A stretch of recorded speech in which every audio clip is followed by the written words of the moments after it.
আসসালামু আলাইকুম। সবাই ভালো আছেন? এই যে আমি রান্না করছি। আজকে আমি একটা খবর পেয়েছি যেটা শুনে আমার খুব মনটা খারাপ।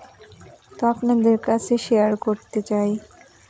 আলভি, আপনারা হয়তো আলভি নামের ওই নায়ককে হয়তো চিনেন। ওনার যেই ওয়াইফ ইকরা, উনি আত্মহত্যা করেছেন।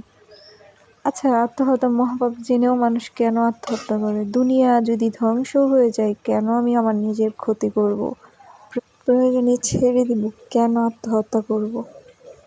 উনি ওনার ছেলের কথা কি একবারও ভাবেন নাই? উনি সংসার জীবন ত্যাগ করতেন, তাও কেন এই কাজটা করলেন? নিজের ক্ষতি নিজেই করলেন। তবে মেয়েরা বড্ড চাপা স্বভাবের, কারো কাছে নিজের মনের কষ্ট শেয়ার করতে পারে না। এটাই বাস্তব।